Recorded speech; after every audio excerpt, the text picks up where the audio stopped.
Today, our guest is Colin Suzuki Harris, a veteran of the social tech industry and now a startup founder. With over 14 years in leadership roles at ByteDance, Google, Twitter, and Facebook, he has deep expertise in bridging Japan with the world through thoughtful product strategy, partnerships, and localizations. A romantic and a techno-optimist, Colin is driven by the belief that technology should be used to make life better for all. He is passionate about inclusivity and empathy, as well as approaching things in the first principles perspective. He holds a bachelor's in political science and philosophy from the University of British Columbia. Currently, he's channeling all of this to his latest venture, Constellation, where he and his co-founder are busy building Stella, a social planning app designed to rethink how we connect without noise of traditional social media. Today's guest is Colin Harris.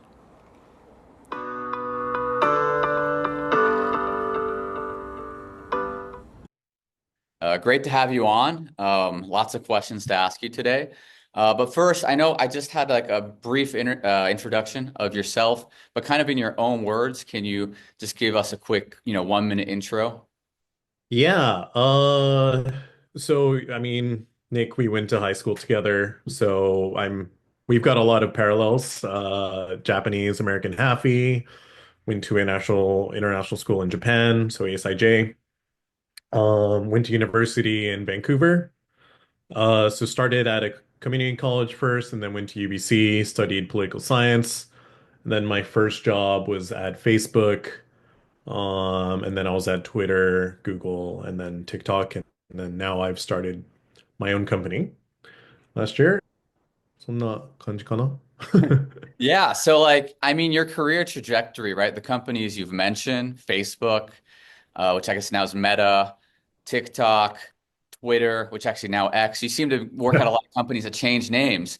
But those are companies, as you know, a high school teacher, these students dream of working out, right? So I think one of the first questions I want to ask you is, how did you get into sort of that world of tech? Especially you mentioned earlier you studied poli-sci, right? So you weren't necessarily a super STEM type of person, yet, you've had Yeah. a pretty long career in that field. What took you there, and what did you need to do to get into such competitive companies?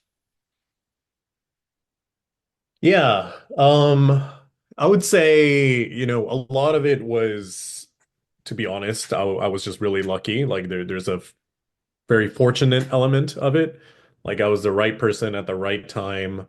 So the role for Facebook, they were looking for someone to look after the Japanese market as a user operations analyst. And this is for they wanted an English and Japanese speaker. They wanted someone with US citizenship. They wanted someone who was passionate about the internet, like in a kind of philosophical kind of way, like the power of the internet to connect people, right? And they wanted someone who's like entry level. So like when you slice it with those kind of levels, there's not that many people that fit the criteria. So I was very lucky to be, there in the right spot. The poli-sci element, like I think it actually works because like I was able to tell a narrative where, I'm someone who cares about like equality and justice. And then basically poli-sci is applied philosophy, right? And just like thinking through concepts and how do we make it work in the real world. And the internet is essentially a great equalizer, right? It gives everyone a voice, it lets everyone have a business, it lets people connect with each other. Um, and so that was kind of like the story I told at the time, and I think it resonated with the people that I was speaking to. These people who work at tech companies, they tend to be like techno-optimists. They think technology can solve most of the world's problems. And, I kind of believe that too. Of course, we need like an ethical framework in which that works, which is where this kind of humanities element comes in. So yeah, I think that story worked for me at the time. And having, like I was telling you this earlier, but like this having this narrative for yourself on like your past and your what you studied and what you want the future to look like, having that thread makes it very easy for whoever you're speaking to digest, oh, like this is what this person's about.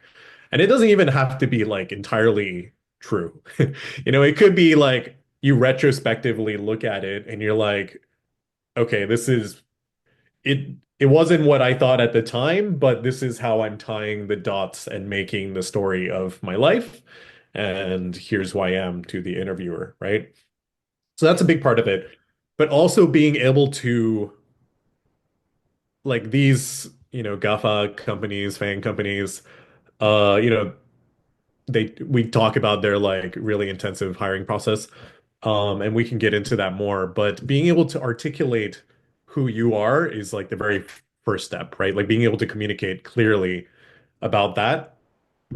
I think you've already like won them over somewhat. And it's interesting how you were talking about that thread, right? I feel like, especially people who are half American, half Japanese, the first big, and you don't even have to be half actually, right? You could be Japanese and or American who went to ASIJ.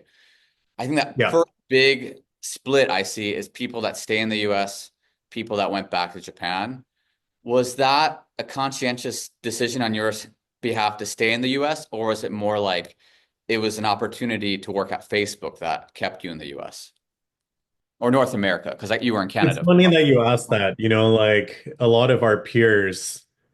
So if we back up a bit, I started off at like a pretty small community college, probably no one knows unless you're like from Vancouver.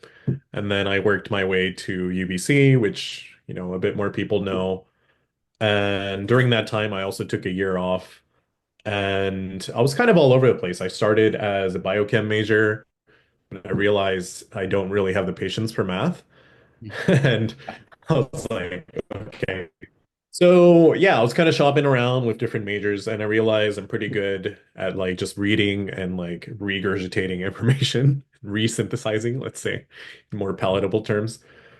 Um, but and I was doing that whole like Boston Career Forum thing and interviewing with companies and just trying to like I talked to Dentsu and Nakdang and doing all that. But it wasn't until a month before graduation that this whole Facebook thing happened. So I wish I could say like, I consciously chose Japan over, or I chose the United States over Japan, but it was really like this is what I got right before graduation.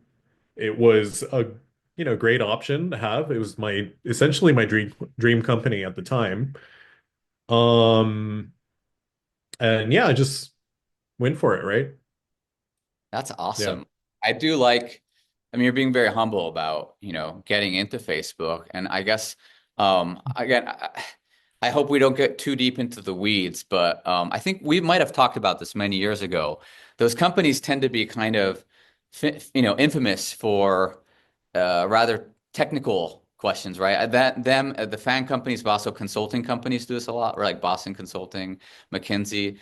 They sometimes ask people questions about how many tennis balls can you get into like an airplane and stuff. Was your experience in regards to interviewing with Facebook or these other tech companies, did they kind of include those type of questions? I don't think I've really ever received one of those like questions. Not that I don't think that they're good. They're a good test for getting the candidate. Because I've been a hiring manager at Google, so I have put together my own kind of group of questions. And they're good for like getting.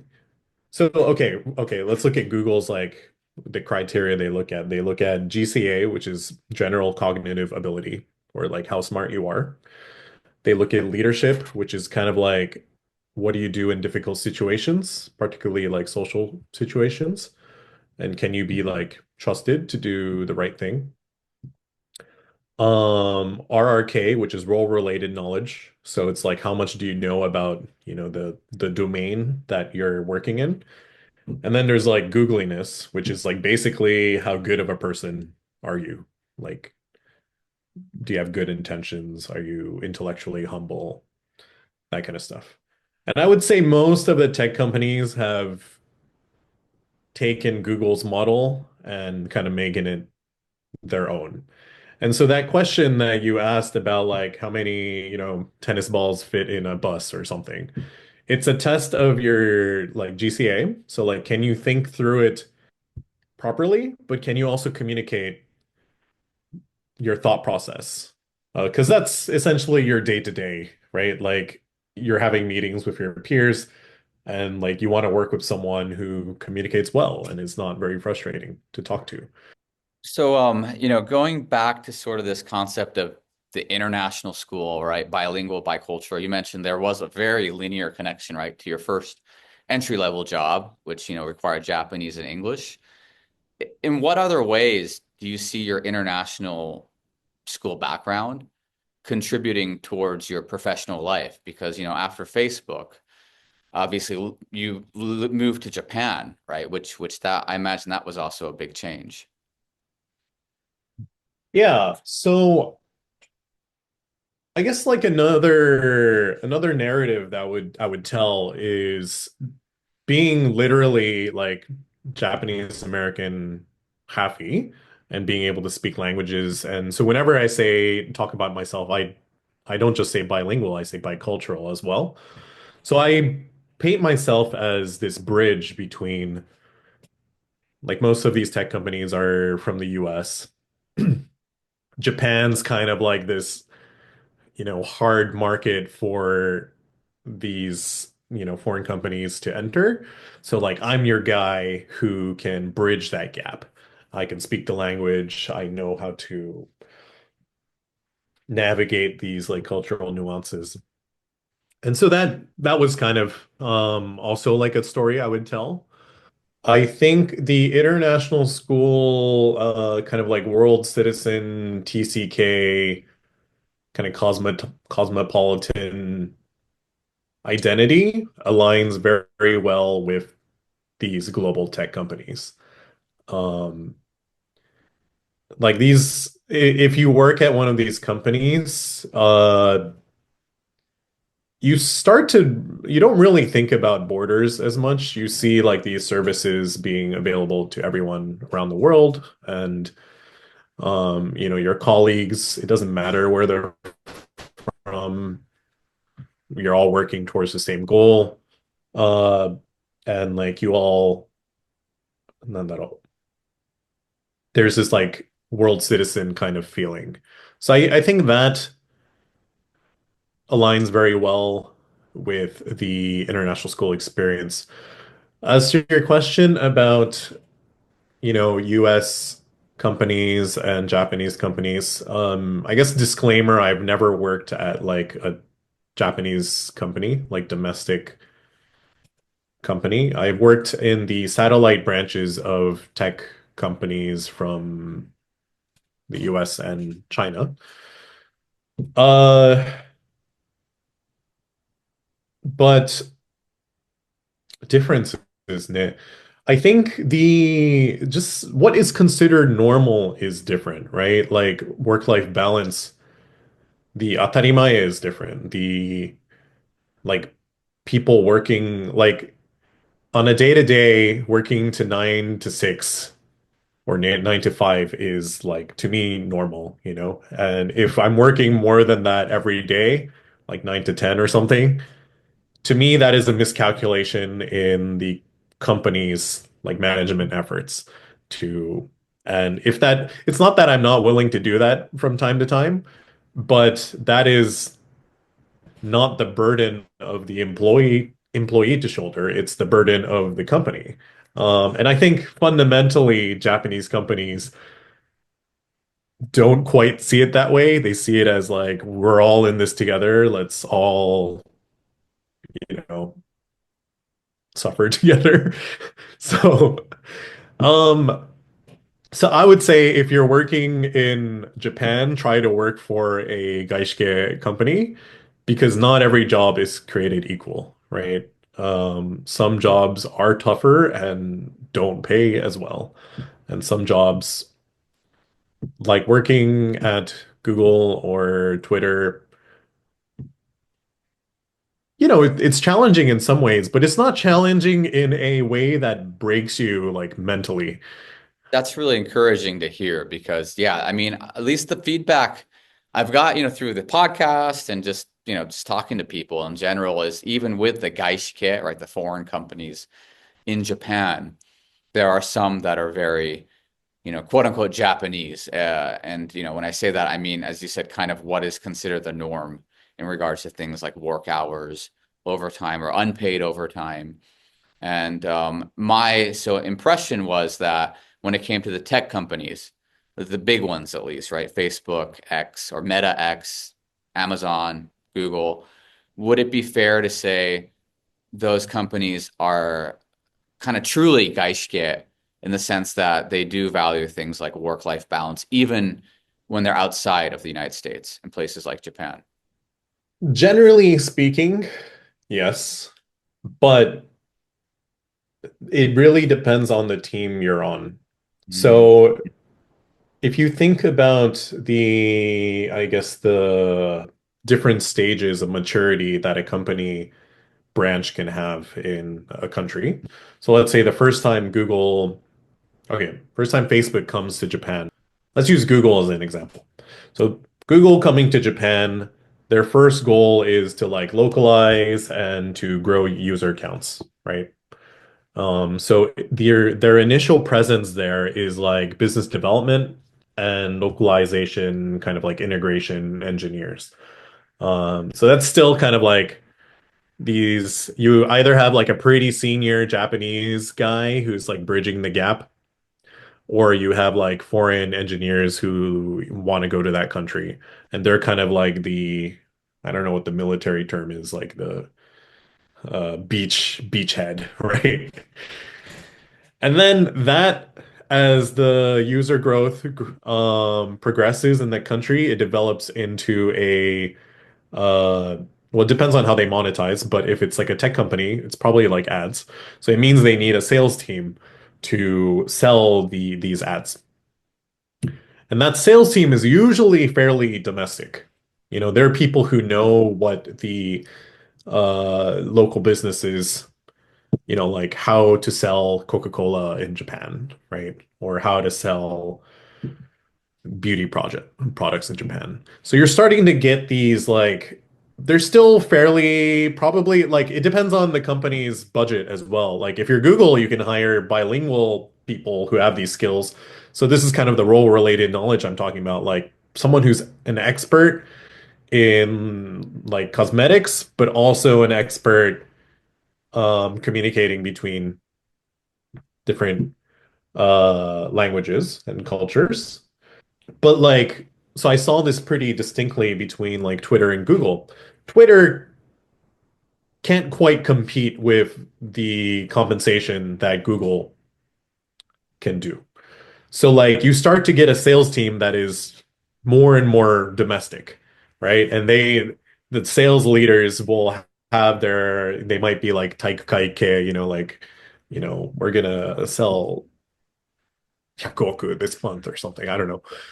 Um, So that starts to influence how that team feels. So that's like an important point. Like, you should see the team within that company. So it's relative, right? And then as the company grows, it reaches a stage of maturity where it's like a second S curve, like inflection point, where it's grown to the point where they can start putting larger teams here. So for example, in Google, Japan has Google Maps. Like Google Maps is based in Japan. And there's a few other teams here, like Google Cloud. And once you start to have that, once again, like engineering teams don't really require to speak Japanese. So you start to have this kind of non-local presence again, and that kind of mellows out the dome na feeling.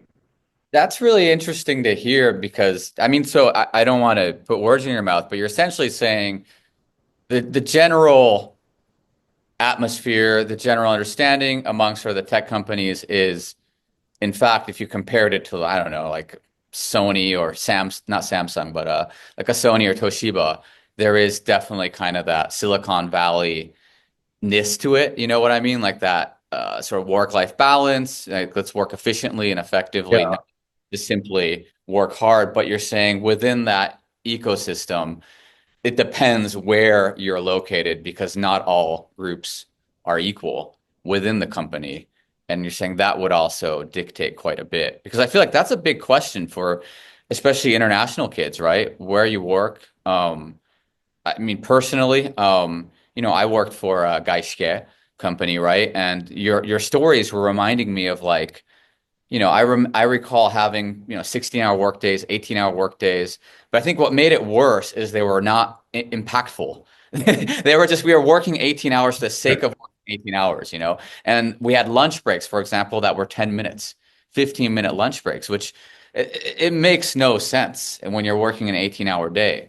So like that kind of ineffectiveness, almost just hard to work hard I is. can speak to this a little bit more. Hmm. This is when you're in Deloitte, that you're consulting. You don't need to mention the company. It's not Deloitte, but yeah, it was a Gaishke. Yeah. Yeah, okay. It was Consulting, not, yeah. yeah, it was not a So, Japanese company. okay, in a purely capitalistic framework, pe workers are worked to the bone, right? And the reason why, this is my personal theory, but the reason why these like tech companies have such good, I guess, benefits and compensation is because they had to compete to get the engineers in California, right? The best ones. So these engineers are a limited resource. This is like, I guess this might talk to your like economics, AP economics kind of stuff. But they're trying to get these guys and they're offering them more money, more equity, more free food, ping pong tables, all that. But they can't just give like a lot of these kind of spill over to non-technical people too. And so the companies start saying like, oh, like we actually care about our employees, you know. Um, and some companies really, I genuinely believe they care about their employees. Like I do think Google, um, they generally they walk the talk, I guess. And some companies are doing it more like shogunai. But and then like that culture, that humanistic culture makes its way out to like when there's like a new office in Tokyo, we reap those benefits as well. So it's kind of the exporting of this Californian tech culture, right? But I don't think that happened out of the goodness of people's hearts. It happened from necessity to get these engineers, which is fine. Yeah. It's got parallels to like this middle class developing in society, right? That's a really interesting history. I never actually thought of it that way, but now that you kind of lay it out, it makes sense, right, in many ways. Um, One thing I did want to touch upon that we haven't really, well, no, we've touched upon it a bit about sort of being an international school kid, but like kind of going back to ASIJ, right? And then where you are now, like what Yeah. other per se like, rosebud moments, like Citizen Kane, like what transpired in those years that has, led to your successful career up to now? I guess, I mean, I've always been very progressive with the way I think about tech. So I think you remember back in like high school, I would talk about like people should live forever, you know? I was saying that. And I think back then that, it's like this weird kid saying something. って感じだけど, now I don't think that's even such a revolutionary idea. I think there's a whole, movements around this. There's people like Brian Johnson who are like, we shouldn't die. So I think I've always been kind of this guy who's comfortable with going against the stream often to my own detriment. So as you know, I experienced a lot of kind of bullying growing up. And I feel like having like inclusivity is extremely important to me because I've been excluded so much growing up. There were times that, when I first moved to Vancouver, I was at this small community college and I didn't know anyone. I didn't know how to make friends. And there was just this like profound loneliness, right? And I was looking at Mixi from Japan, like what's happening in Japan. I saw Hapa Japan, which was this like half-e group. And I took a year off university to save up tuition. And so I went to that group and they were like, it was probably the most warm welcome that I've ever had in my life. And that really like it meant a lot to me. So from that moment on, I plan a lot of stuff. I run a lot of events. The company I'm working on is kind of based on that kind of trying to get more people together, which we can get into more. I know I'm deviating away from the international school experience right now, but I guess what I'm trying to say is like some of my, I guess like sadness and pain in the international school days, and that contrasted with some of the warmth I felt later in life, really, I guess like solidified the importance of building things that help bring people together. Yeah, well, I think you did touch upon a really interesting point, which is really a theme throughout the podcast, right? Is which actually it's permeating across the world right now, that loneliness. But kind of focusing a bit more on international kids is that lack of like Yeah. a root, right? Because it's interesting to me, like my wife's from Michigan, and so and I'm sure you have connections in Japan or the US where there are certain people that they're born in a certain city and they live in a certain city and they die in a certain city. And someone like me, that is not the life I want to live. But at the same time, I do see in regards to that social structure, that stability, right? Oh, mom is 20 minutes away. Grandpa is, if they're alive, 20 minutes away. Oh, my sister is 15 minutes away. You know what I mean? There's that structure. Whereas for us, Yeah. like it all just, I mean, in some ways it's just gone, right? As much as we try to keep these structures together in college and beyond, I mean, the reality is, I'm in Saudi Arabia, you're in Tokyo, and a lot of our peers are everywhere in the world. So, like, I guess, sorry, I'm the one ranting now, but I'm kind I of, can talk to that a bit. Overall, I think me and probably you are have been very fortunate to experience two cultures growing up. We can pick and choose what we like about them. I think we had a very like open-minded education. And it's allowed us to be fairly adaptable, right? It's the assumption was that we're going to go overseas. So we were kind of like kokoro no junbi was already there.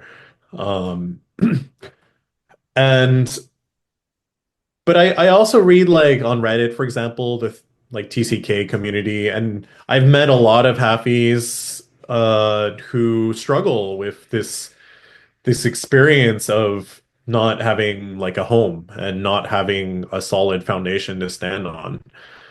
Um, and so like, and I feel that sometimes too. Like wherever I go in Japan, generally speaking, I'm treated as a foreigner, right? Like even though this is my home and I have Japanese citizenship, and uh, if I could choose, I would ask them to redefine what it means to be Japanese in their mind. But it's a very difficult task. I'm not gonna go on a crusade to do that. But I have friends who go on like if someone says like ah Nihongo jouzu desu ne to them, they'll get really angry. And I don't think that's a battle that you want to fight every day. I think that's a very like I'm someone who values peace of mind, and that sounds like you're getting a rock thrown in your your, psychological pond every day. So, I mean, it doesn't bug me as much. I'm just like, if it's someone that I'm going to be getting to know a bit more, I would kind of tell them like, oh no, I'm as Japanese as you are. Um, yeah, I don't know. Overall, I feel very fortunate. So I would, choose our situation over like going to a Japanese school and having, I, if I was going to work in a Japanese company, I think that would be fine. But I do appreciate the path that we were set on. So, Yeah, I mean, if I'm hearing you right, sort of like anyone's background, there's pros and cons, and there's definitely those difficulties, as you said, right? People say your Japanese is really, you know, they speak Japanese very well, even though you have a Japanese passport, and you've lived in Japan most of your life. But you're saying just don't let those little things bother you, because it's not yeah, what. like, I think it's important to understand yourself and understand your pains and what bugs you and be very introspective about that.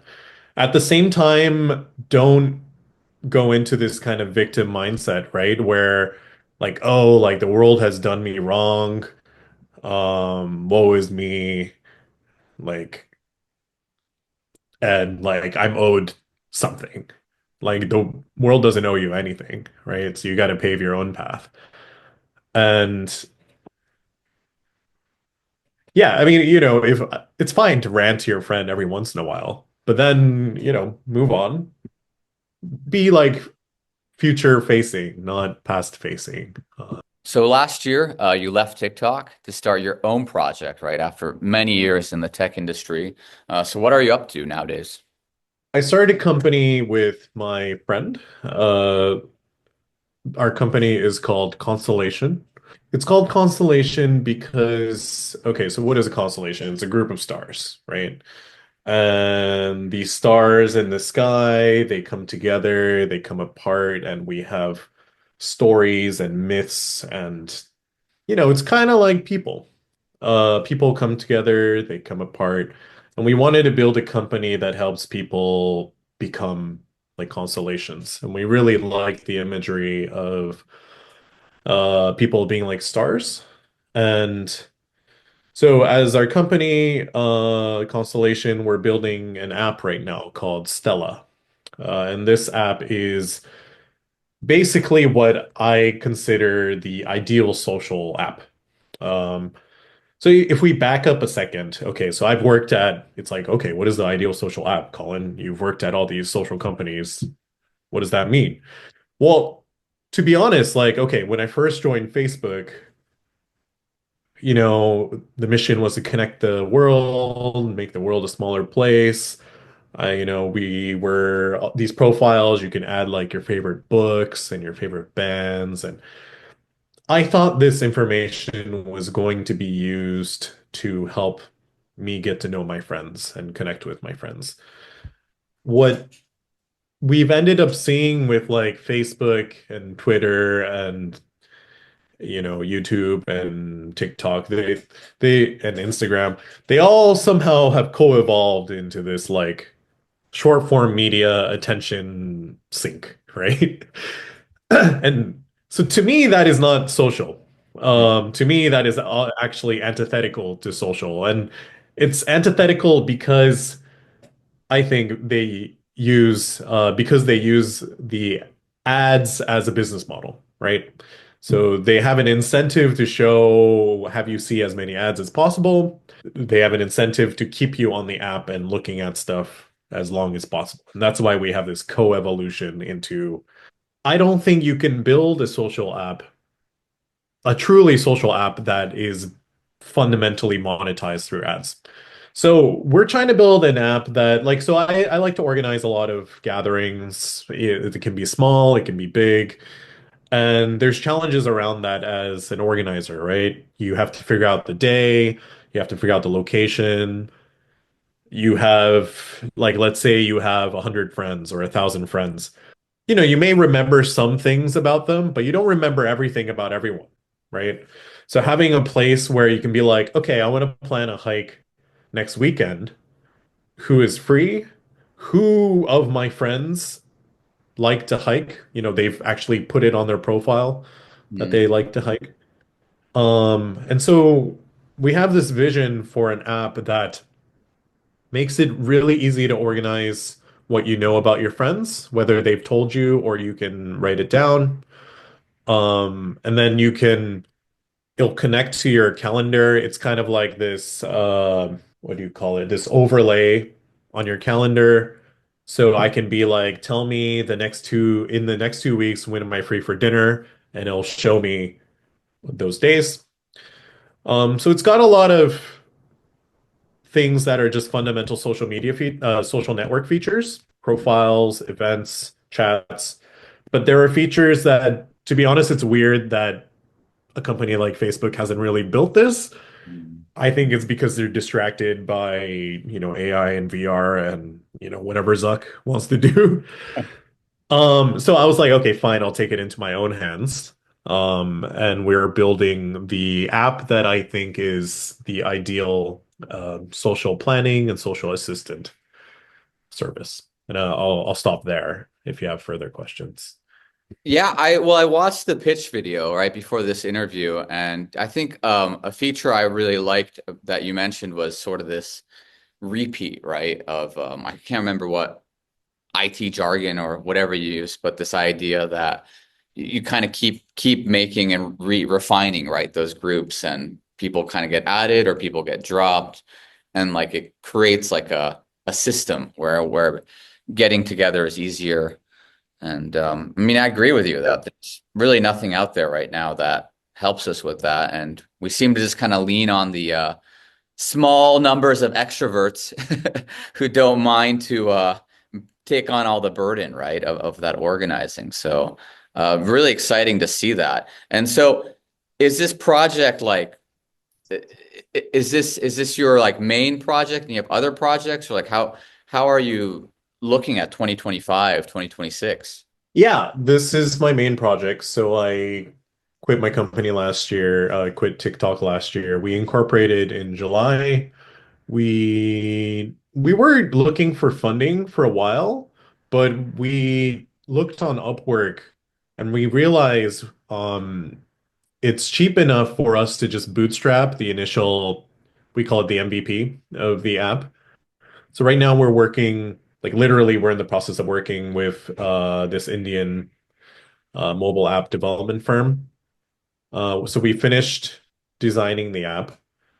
And if anyone's interested, I can go into the process of that. If anyone wants to design an app. But yeah, they're building it right now. My co-founder is in India and he's working with the team. And we should have it ready by, like, fingers crossed, knock on wood, by like April, May-ish. Mm.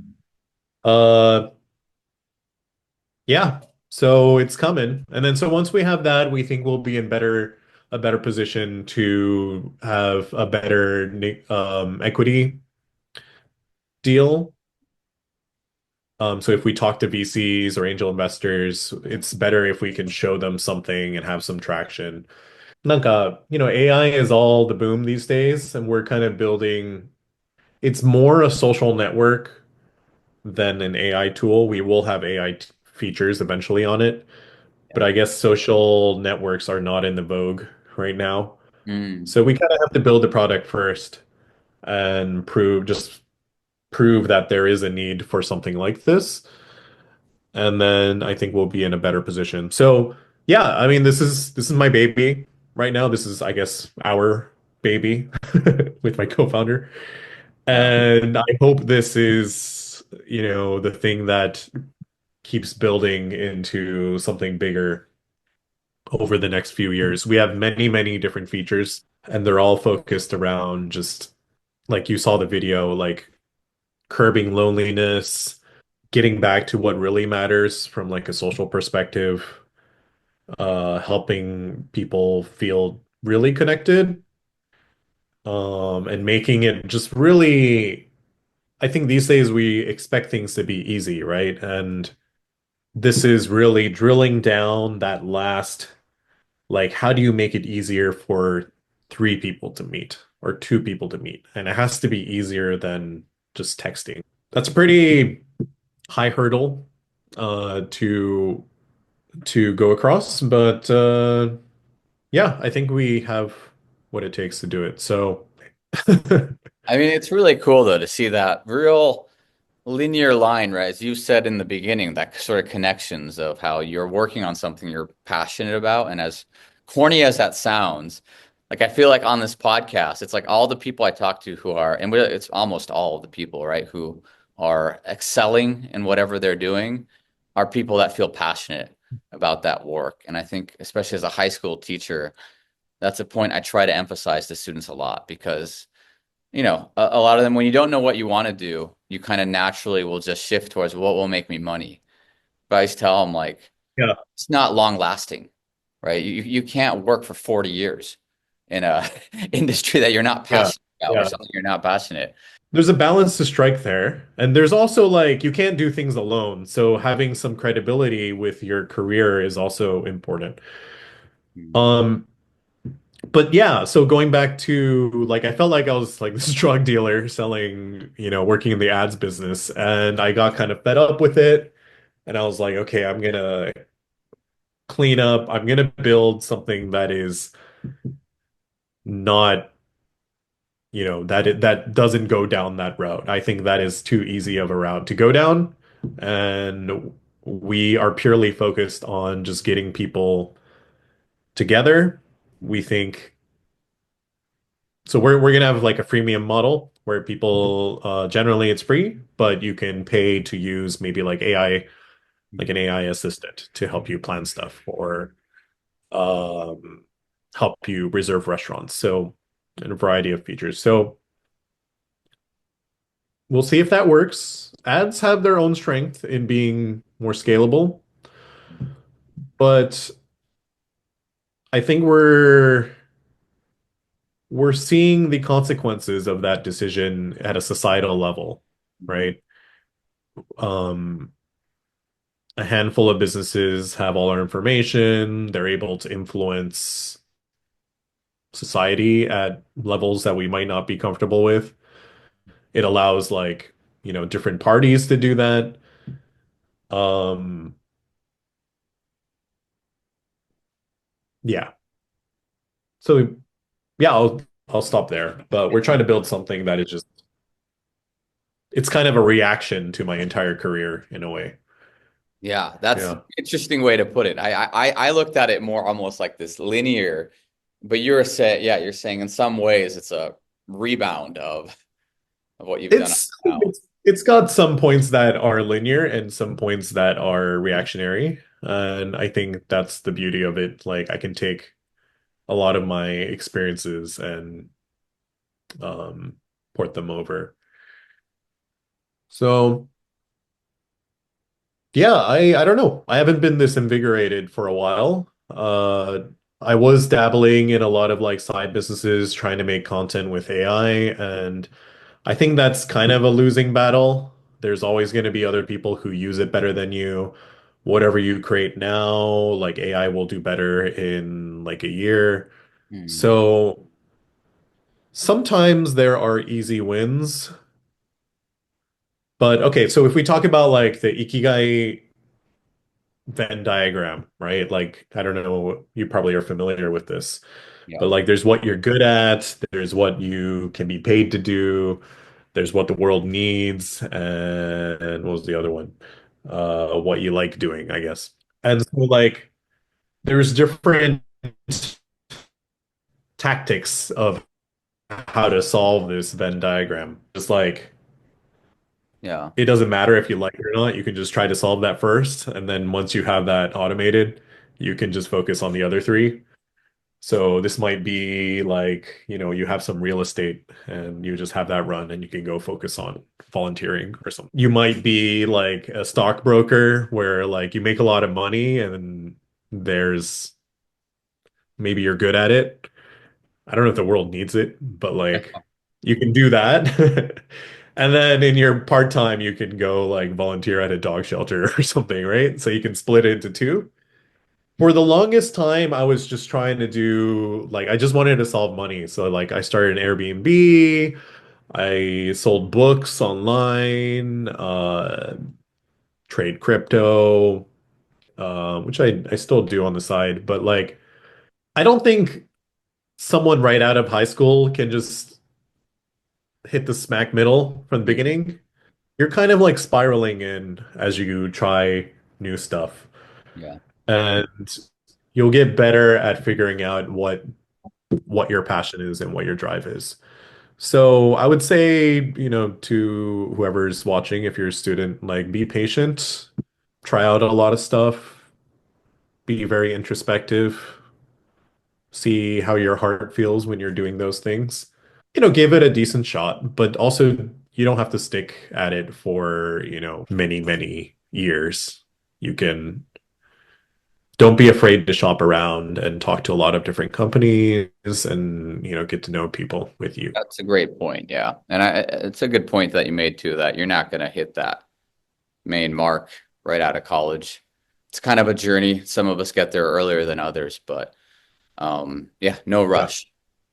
for sure. Thank you for coming on today. It's nice catching up with you, and very curious to see how your projects, right, and these apps will work out. Definitely will be following. I'll definitely download it when it's done, and I think you said April or May of this year. And Uh, yeah, thank you for Sometime being, this year. yeah, and yeah, thanks for being on the Yeah. podcast. Yeah, thanks for having me. It was I'm someone who learns more by talking to people and just like having a sounding board. So I think this was just as valuable to me as it might have been, hopefully, for you and other people.